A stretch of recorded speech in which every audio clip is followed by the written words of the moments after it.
Bukod nga sa talaba ay masarap din daw ulamin itong kapios, kaya na may naisipan ko nga na manguha at adobohin ng matistingan kung ano bagang lasa.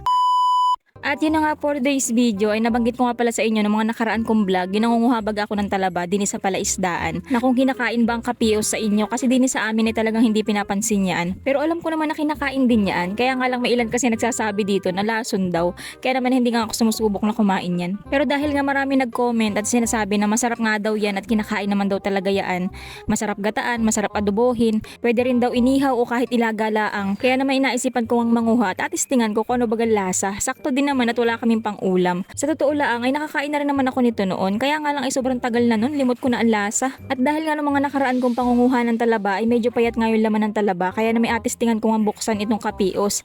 Kasi nga ayan, nung nipis na nga niya, kung payat pa ay di lalo nang wala akong makakain dito. Kasi kung payat nga, edi ibang pang-ulam na lang ang pangunguhain ko. Pero ayun, okay naman yung laman niya. Bali sa kabilang pitak nga pala ng palaisdaan na yan, dyan kami nanguha ng talaba noong nakaraan. At saka dahil nga ngayon na hindi naman nagpahibas o hindi nagpakati ng palaisdaan, ay kaya naman tayo sa gilid lang ng palaisdaan mangunguha ng kapios at gawa ng aba, hindi naman tayo pwedeng lumusok dyan. Pero okay lang naman at gawa ng mga kapios kasi ay meron din naman niya makukuha sa gilid ng palaisdaan. Hindi tulad ng talaba at gawa ng ang talaba ay akaunti na lang din sa gilid ng palaisdaan at pinapanguha nga lagi yan. Nga pala kapios ako ng kapios dito, pero nabanggit ko nung nakaraan kong vlog ay kapis ang sabi ko. Ay awan pa baga at bakit kapis ang nabanggit ko, pero kapios po talaga yun. Kapios ang tawag din sa amin, pero meron kasing ilan dito na nakatira na narinig ko sa kanya na kapis ang tawag niya, kaya di yun na natandaan ko. Hayaan nyo, nakatunog lang din naman. Si Abo nga pala ay medyo lutang kasi nga ay dire-diretso siya doon sa pinaglulutuan namin sa tabing dagat. Akala niya ata ay magaluto na kami doon. Nakakatuwa nga palang panguhain itong kapios kasi nga sila ay parang tahong magkakabungkos. At parang dirin-diri naman ako humawak din ng kapios sa'yo. Ayaw malang maputikan yung kamay para tayo nagadot-dot kasi ako ng cellphone. Mas madali nga pala itong panguhain kaysa sa mga talaba kasi nga dito hindi mo na kinakailangan pang gamitan ng itak at nakabaon laang sila sa putik at kapag inangat mo nga ayan o kumpulan sila. Pero sa pangunguha nga pala nito dapat ay mag-aingat ka at huwag kang pamulog-mulog at gawa ng sila ngay mga nakabaon sa putik, hindi mo akalain na meron doon. Mamay maapakan mo ay naku po, awan ko na laang. Pero ang mga kapios naman parang hindi naman ganun katalasan, hindi nga tulad ng mga talaba at talaga namang yan patalas. Pero pwede naman nating tistingan nang malaman kung alin baga ang mas matalas. Huwag na uy. Medyo maliliit nga pala ang mga nakukuha ko doon sa pinuntahan ko kanina at nakakatuwa din sa may irrigation.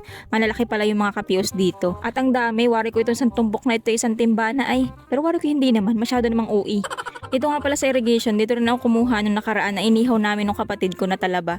At malalaki nga ang laman ng talaba dito. Kasi nga dito ay pinapapasukan baga ng tubig. Kumbaga ay malapit arit sa paminto. Tapos nakakita nga rin pala ako dito ng tuyom. Ayan, hindi na nga pala bago ang tuyom sa palaisdaan at nakakapasok naman talaga yan sa palaisdaan. Ito nga pala yung tinutukoy ko na paminto. Ayan, dyan po pinapapasukan ng tubig. Yan ang gagaling sa ilog. Laging fresh baga ang tubig dito. Kaya naman siguro mataba nga ang talaba. O diba, sana all laging fresh. Ako kasi laging haggard. At sa dulo nga pala nitong irrigation ay lagi din ako nakakita ng mga hipon. Ayan o, yung mga hipong pasayan. Pero lagi lang naman sila nagapakita sa akin kapag ako'y mapunta na ng dagat at magaluto na. Ay kung nagapakita baga sa akin habang ako'y nangunguha na rin nga kapios, ay di sana nadamay sila. Nakakatuwa, ayan, mga nakabalay sila sa putik. Kita lang yung kanilang mga mata. At saka yung parang buhok nila o balbas ay ambot.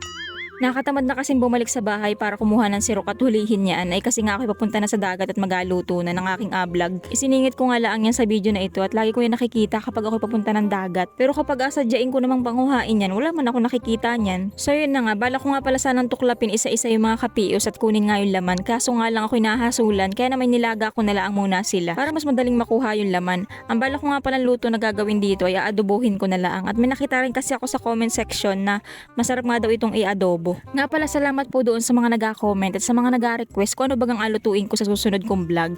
Kasi nga nakatulong po kayo sa akin para may content po ako. Kasi sa totoo lang, marami naman akong pwede pang i-content. Kaya nga lang ay yung mga nasa listahan ko talaga ay hindi napapanahon. Sa totoo lang kasi ay gumagawa talaga ako ng listahan. Kasi nga iba nalilimutan ko. Gumagawa ako ng listahan yung mga pwede kong i-share sa inyo na mga inuulam dito sa amin. Kaso nga lang talaga ay nagsasabay-sabay sila kung kailan sila napapanahon. Kaya naman yung iba hindi ko na napapansin at hindi ko na nagagawa ng video. Kaya naman kapag naaalala ko, ay oo nga pala, pwede nga rin pala yun, pwede ko rin i-share yun kasi nag-uulam din kami nun. Kaso nga lang, wala na, hindi na napapanahon. So bali parang ang siste, next year na lang ulit.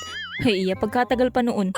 Bale, hindi ko nga rin pala naisip yun na mga laman dagat nga pala, yung iba sa kanila ay talagang seasonal laang at hindi sila full time. Pero wag kayong mag-alala at susubukan ko pa rin naman makapag-upload ng mga video. At kung kinakailangan baligtarin ko itong makalelon, makakuha lang ng pang-ulam ay gagawin natin. Huy, grabe naman yun. Nga pala para doon sa nag-request na tambilok naman daw ang aking panghuhain ay pasensya na po. Sa ngayon po hindi ko pa siya mapanguha kasi nga ay wala pa akong makakasama at gawa ng mahirap kasing kunin yun at yun ay nasa puno ng pipisik o di ka naman sa puno ng bakawan. Ay kung ako bagay inasamahan nyo, hindi yung kay utos ng utos. Hindi, joke lang. Sa totoo lang po kasi hindi talaga ako nakain nun. Pero syempre, atistingan pa rin natin yan. Wait lang ako dun sa kasama ko. So yun na nga guys, at luto ng ating adobong kapios. At bale, tinikman ko na nga pala siya kanina at parang lasa lang din naman siyang sisi. So yun lang, bye-bye.